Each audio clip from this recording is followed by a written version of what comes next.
Oke, baik. Assalamualaikum warahmatullahi wabarakatuh. Selamat siang, teman-teman semua. Oke, baik. Perkenalkan, saya Hilya Sabrina dari kelompok 4, kelas 3B sebagai moderator dari kelompok 4. Nah, oke, jadi kita akan membahas hasil review buku dan jurnal di mata kuliah Literasi Digital Lanjutan Kedua. Oke, anggota kelompok 4 yang pertama ada Samini, kemudian ada Vika, ada Cynthia Nurmarlianti, kemudian ada Angel, ada Geisha Riani Ismayawati, ada Hasnanda Ilham Wicaksono, ada saya Hilya Sabrina, dan Juniarta Sihombing. Baik, untuk yang pertama kita akan membahas mengenai hasil review buku. Nah, hasil review buku ini Em, yang pertama, identitas bukunya yaitu judulnya Blockchain A Practical Guide to Developing Business, Law and Technology Solution. Kemudian penulisnya Joseph J. Paul Kederliner, Rene Madsen, Solomon, dan Michael. Kemudian tahun terbitnya di tahun 2018.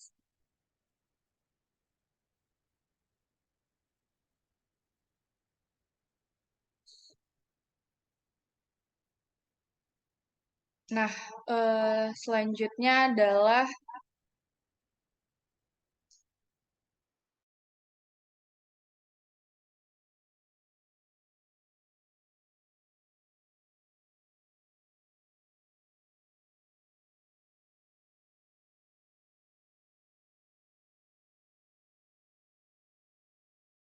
Oke, baik. Selanjutnya adalah mengenai penulisnya akan dibahas oleh Angel.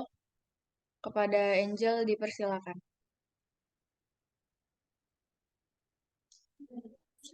Baik, terima kasih moderator. Izin lanjutkan. Slide ini membahas tentang penulis bernama J. Bambara Esquire, CIPT. Slice US adalah prinsipal di UCNY Inc., sebuah perusahaan konsultan internasional. Year adalah seorang insinyur perangkat lunak yang telah bekerja dengan sistem satelit robotika otonom dan teknologi blockchain. Rene Madsen adalah arsitek solusi perusahaan dan pengembangan perangkat lunak dengan pengetahuan mendalam tentang blockchain. Kemudian Solomon Lederer, PhD, adalah pendiri perusahaan pelatihan dan konsultasi blockchain Blockmatics. Dan yang terakhir ada Michael Wuhler, adalah pendiri Ethereum dan Infura. Selanjutnya.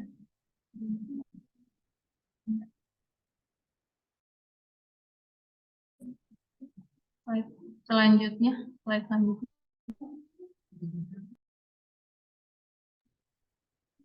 Oke, slide selanjutnya ini ada tentang buku. Buku ini ditulis oleh tim ahli teknologi dan hukum, blockchain panduan praktis untuk mengembangkan solusi bisnis hukum dan teknologi, mendemonstrasikan setiap topik melalui studi kasus bergambar dari awal hingga akhir. Buku ini mencakup kasus penggunaan keuangan, teknologi, tata kelola, dan hukum, serta kelebihan dan tantangannya. Saya kembalikan lagi kepada moderator. Baik, terima kasih Angel sudah menyampaikan mengenai penulis dan bukunya ya. Selanjutnya akan disampaikan oleh Ami mengenai isi bukunya. Kepada Ami dipersilakan.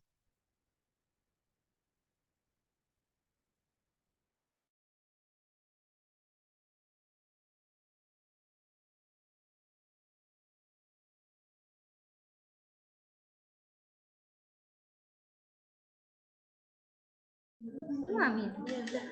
Izin masuk untuk selanjutnya.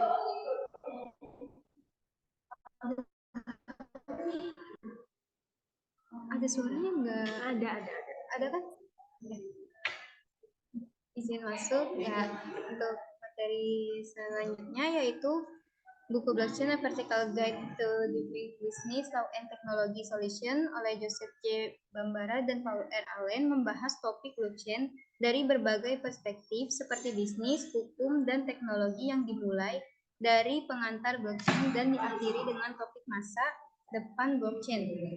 Pada bab 1 itu berisi gambaran umum segala hal tentang blockchain dengan memperkenalkan blockchain sebagai teknologi database berdistribusi yang memiliki kemampuan untuk mengeksekusi kontrak pintar. Bab 2 membahas bagaimana blockchain dan Internet of Things akan memiliki konsorsium startup dan perusahaan untuk membantu mendefinisikan dan menyempurnakan keamanan dan interoperabilitas manajemen dan koordinasi antar perangkat yang terhubung. Pada bab 3 memperkenalkan beberapa komponen arsitektur pada web 3.0 adalah Internet Generasi yang akan datang di mana situs web dan aplikasi akan dapat memproses informasi dengan cara seperti manusia yang cerdas melalui teknologi seperti pembelajaran mesin, data besar, teknologi buku besar, terdesentralisasi. Bab 4 membahas tentang blockchain dan hukum serta regulasi buku ini, mencakup aspek hukum dan peraturan terkait blockchain, termasuk isu privasi, keamanan, dan kepemilikan data, dan menjelaskan bagaimana hukum beradaptasi dengan perkembangan blockchain.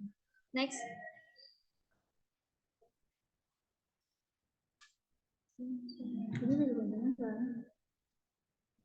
Pada bab 5 berisi pandangan dari aspek teknologi blockchain dengan penulis yang memberikan wawasan mendalam tentang teknologi di balik blockchain, termasuk kriptografi, jaringan, peer-to-peer, dan mekanisme konsensus.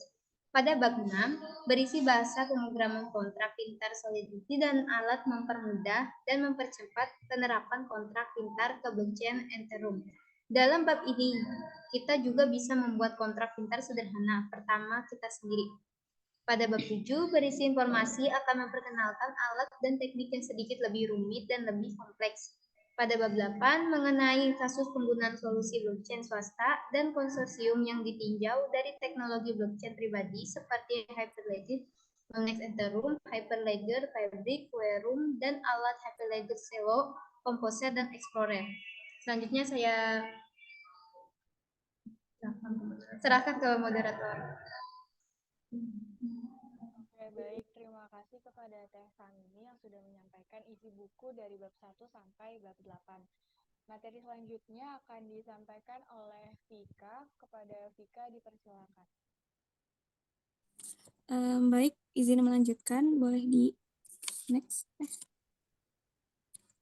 Selanjutnya itu ada bab 9 tentang mengenai tantangan. Bab 9 ini mengulas tantangan-tantangan yang tidak dapat diatasi itu seperti kurangnya kesadaran dan keterampilan teknis yang diperlukan untuk menerapkan teknologi.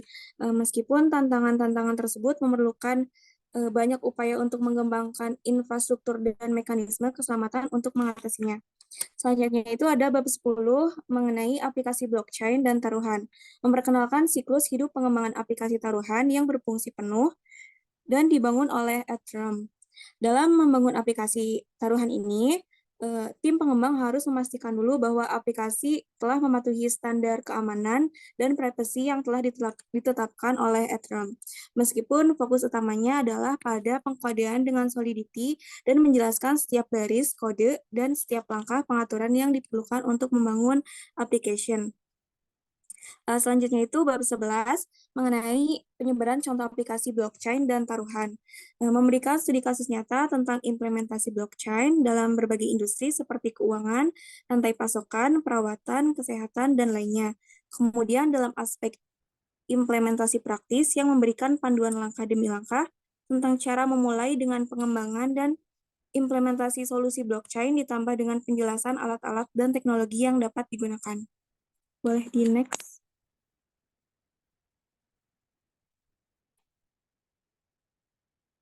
Nah, selanjutnya ini ada kelebihan buku. Yang pertama itu ada pendekatan komprehensif, yaitu buku ini mencakup berbagai aspek blockchain termasuk bisnis, hukum, dan teknologi, sehingga memberikan pandangan yang komprehensif tentang teknologi ini. Yang kedua, studi kasus nyata, yaitu buku ini memberikan contoh konkret implementasi blockchain dalam berbagai industri, memungkinkan pembaca untuk memahami bagaimana teknologi ini digunakan dalam praktik.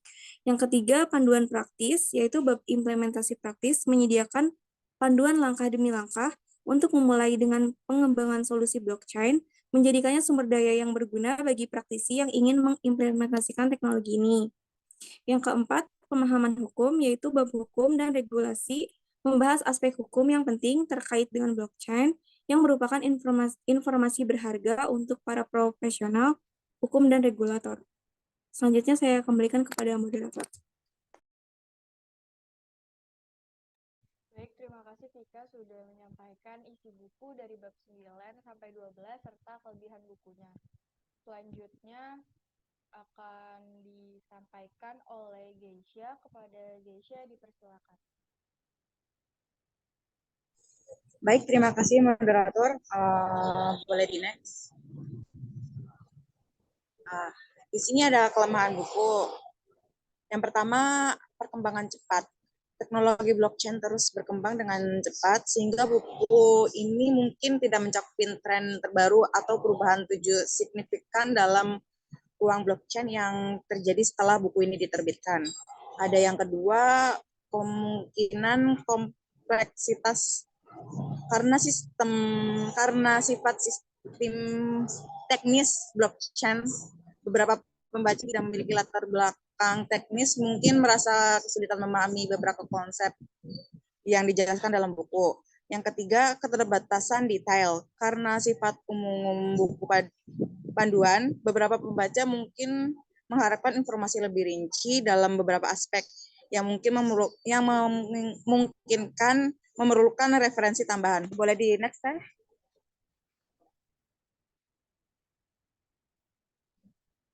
Di sini ada kesimpulan dari buku. Buku ini memberi pengantaran yang komprehensif tentang teknologi blockchain dan menjelaskan konsep dasar dengan jelas dan terperinci. Selain itu, buku ini membahas pentingnya kepercayaan dalam pengembangan implementasi blockchain yang andal dan terpercaya. Buku ini juga memberi informasi menarik tentang pencipta Bitcoin, Satoshi Nakamoto, dan latar belakang munculnya Bitcoin selama krisis keuangan tahun 2008. Namun, buku ini dapat ditingkatkan dengan memberikan lebih banyak contoh dan studi kasus yang konkret untuk mengilustrasikan penerapan praktis teknologi blockchain. Selain itu, pembahasan tentang tantangan dan batasan dan implementasi blockchain juga dapat diperluas untuk memberi gambaran yang lengkap tentang teknologi ini. Secara keseluruhan, buku ini memberi pengantar yang baik tentang teknologi blockchain dan menjelaskan konsep dasar dengan jelas. Penulis berhasil menggambarkan potensi dan manfaat blockchain dalam berbagai bidang. Saya kembalikan kepada moderator. Oke, baik. Terima kasih kepada Geisha yang sudah memaparkan materinya. Selanjutnya ada hasil review jurnal yang akan disampaikan oleh Juni. Kepada Juni dipersilakan. Baik, terima kasih moderator. Izin melanjutkan. Selanjutnya adalah hasil review jurnal oleh kelompok kami, kelompok 4. Kelompok kami mengambil judul jurnal penerapan cloud computing dalam dunia bisnis. Nama jurnalnya adalah Journal of Comprehensive Science, volume dan halaman, volume 2, dan halaman 1831 sampai 1833. Tahunnya 2023, penulisnya ada 3, yaitu Kandi Surya Atmaja, Givari Andian Pratama, dan Faradita Sabila. Reviewersnya adalah anggota kelompok kami sendiri, yaitu ada Samini, ada Vika Nur Aulia, Cynthia Nur Marlianti, Angel Gadis Cantika, Geisha Riani Ismayawati, Hasnanda Ilham Wicaksono, Hilya Sabrina, dan saya sendiri, Junita Syombing. Lalu tanggal mereviewnya adalah hari Kamis, tanggal 28 September tahun 2023. Selanjutnya saya kembalikan kepada moderator.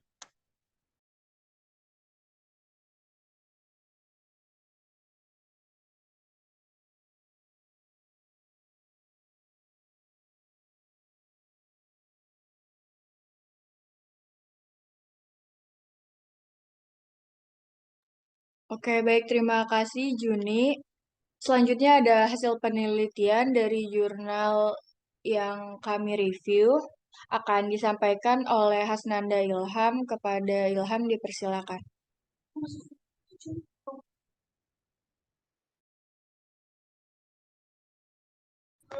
Baik, terima kasih. Izin melanjutkan. Di sini saya akan menjelaskan hasil penelitian. Terdapat beberapa cara penerapan cloud computing dalam dunia bisnis, seperti penyimpangan data dan kolaborasi, komputasi skala besar, dalam kurung big data, aplikasi bisnis, penyediaan lingkungan pengembangan, virtualisasi infrastruktur, Internet of Things, dalam kurung IoT. Manfaat cloud computing dalam dunia bisnis yang pertama ada skalabilitas dan elastisitas, yang artinya bisnis dapat dengan mudah menyesuaikan kapasitas komputasi sesuai kebutuhan mereka tanpa perlu menginvestasikan dalam perangkat keras tambahan. Selanjutnya ada efisiensi biaya, yaitu menggunakan layanan cloud dapat mengurangi biaya investasi awal dalam infrastruktur TI dan mengurangi biaya pemeliharaan. Selanjutnya ada akses global, yaitu tim dan karyawan dapat mengakses data dan aplikasi dari mana saja dengan koneksi internet, memungkinkan kerja jarak jauh dan kolaborasi global. Selanjutnya ada pemulihan bencana dan keandalan, yaitu layanan cloud menyediakan opsi pencadangan dan pemulihan data yang efisiensi, yang membantu bisnis menjaga kontinuitas operasi dalam kasus bencana. Selanjutnya ada keamanan data, yaitu penyedia layanan cloud seringkali memiliki langkah keamanan yang ketat untuk melindungi data bisnis, termasuk enkripsi dan pemantauan keamanan terus-menerus. Lalu ada inovasi cepat, yaitu cloud memungkinkan bisnis untuk dan cepat mengadopsi teknologi baru dan menguji aplikasi tanpa perlu menunggu infrastruktur fisik yang baru. Lalu ada yang terakhir, peningkatan efisiensi, yaitu ini membantu bisnis untuk menjadi lebih kompetitif dan responsif dalam lingkungan bisnis yang cepat berubah. Boleh di next. Di next.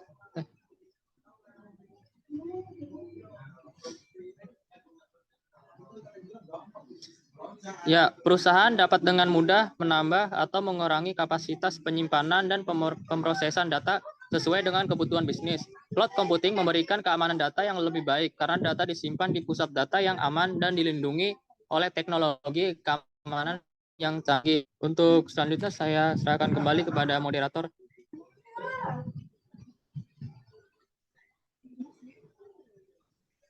Baik, terima kasih Nanda. Selanjutnya yang terakhir akan disampaikan oleh Cynthia. Pada Cynthia dipersilakan. Baik, terima kasih moderator. Jadi kesimpulan dari jurnal yang kami review yaitu penerapan cloud computing dalam dunia bisnis memberikan banyak manfaat bagi perusahaan seperti efisiensi biaya, ketidaknyamanan, skalabilitas, dan keamanan data yang lebih baik. Oleh karena itu, perusahaan harus mempertimbangkan untuk mengadopsi teknologi cloud computing dalam operasi bisnis mereka untuk meningkatkan efisiensi dan produktivitas. Boleh di next.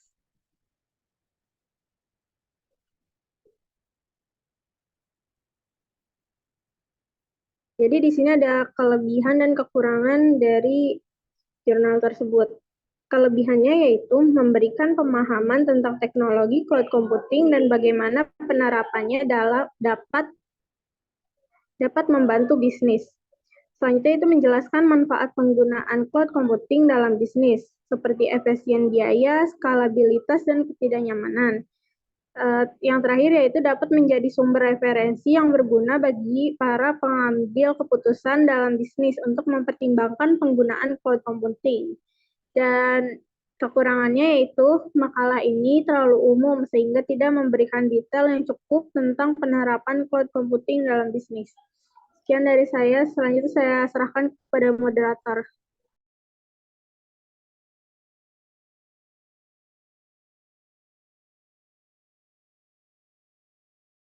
Oke, baik.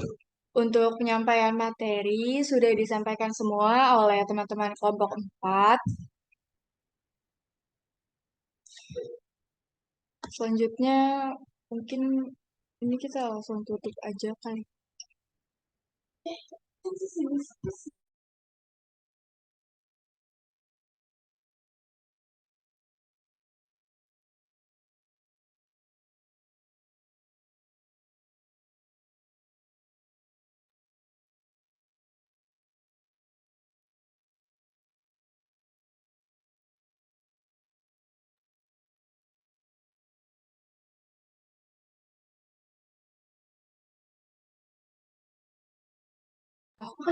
Maaf teman-teman semua, kita ada sesi diskusi dulu. Jadi untuk teman-teman yang ingin bertanya, dipersilakan untuk raise hand ya.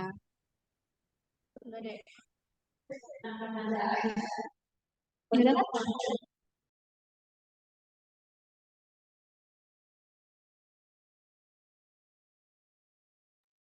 Oke, udah banyak ya.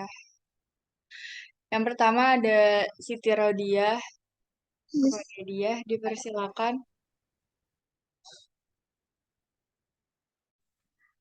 Baik, izin bertanya. Sebelumnya, perkenalkan nama saya Siti Rodia dengan NPM belakang 038. Izin bertanya, bagaimana cara mengimplementasikan teknologi blockchain dalam dunia bisnis dan apa kelebihan dan keuntungannya dalam dunia bisnis? Sekian, terima kasih. Oke, terima kasih kembali. Kita tampung dulu ya pertanyaannya. Lanjut yang kedua dari Wardah Zahra.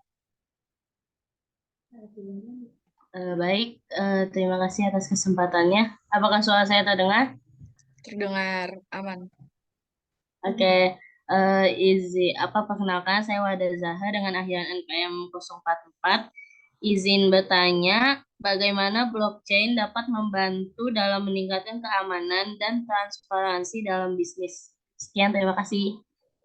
Oke, terima kasih kembali Teh Wardah. Yang terakhir dari Syadila. Kepada Dila dipersilakan. Baik, terima kasih atas kesempatannya. Saya izin bertanya.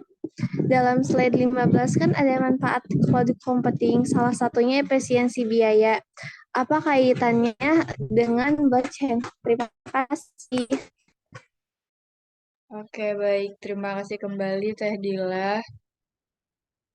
Sebelumnya, kami dari kelompok 4 minta izin dulu untuk berdiskusi 5 menit sampai 13.40.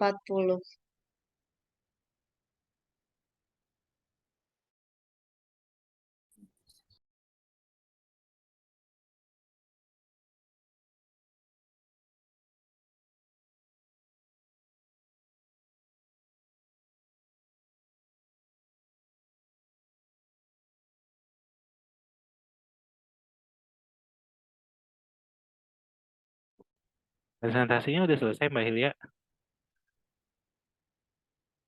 Presentasinya udah, Pak, tapi lagi ada yang bertanya tadi. Oke. Selanjutnya kelompok 4 sampai 6 silakan masuk ke breakout room ya. Ke room 1 ya. Kelompok 4 sampai kelompok 6 ya. Masuk ke breakout room. Mbak Hilya nanti kalau misalnya udah masuk ke breakout room ya, kasih tahu saya. Biar nanti kita kumpul lagi di main session gitu. Maksudnya ini kan biar nggak ganggu kalian presentasi. Iya, baik, Pak. Silakan kelompok 4 sampai 6 masuk ke breakout room ya. Yang room 1.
Oke, baik.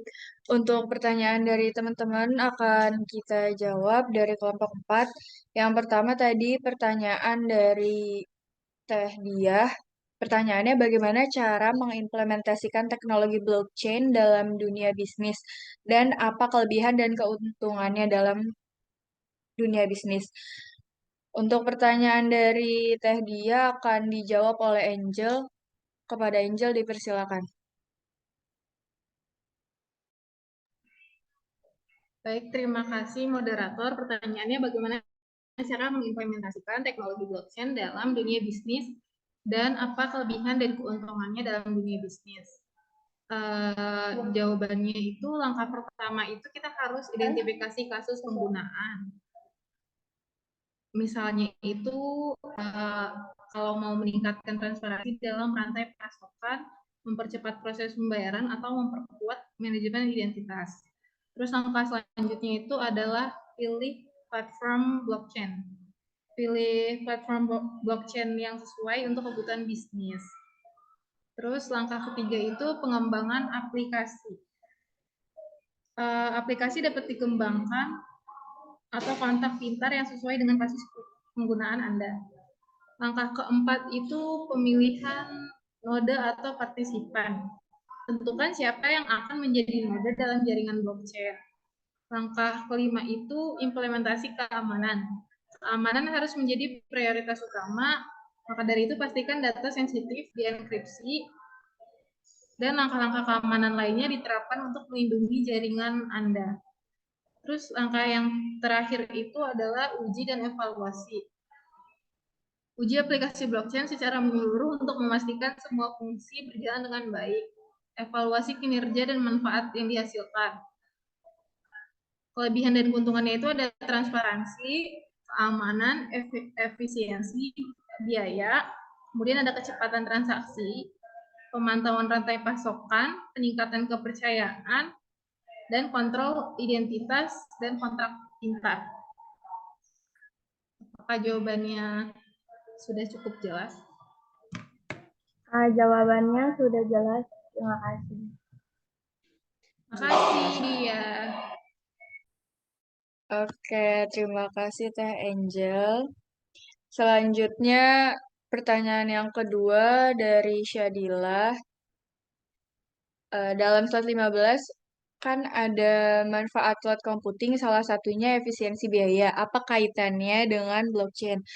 Oke, pertanyaan dari Syadila akan dijawab oleh Vika. Kepada Vika dipersilakan.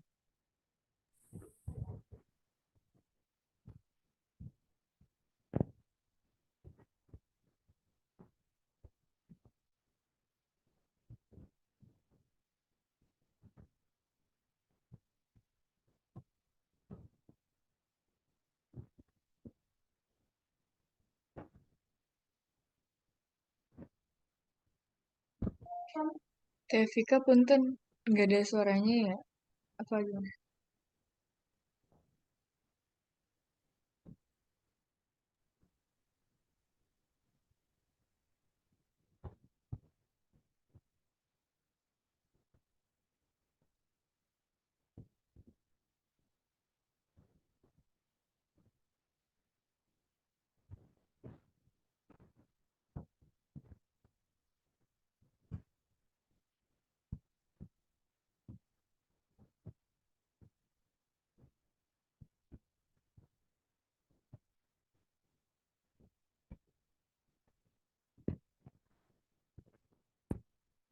Mbak Hia udah selesai presentasinya?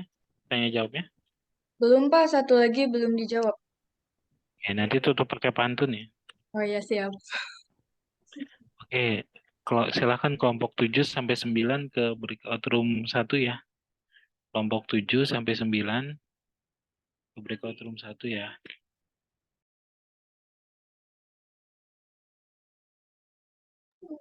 Oke, pertanyaan dari Syadila akan dijawab oleh Geisha. Soalnya Vika kayaknya ada kendala.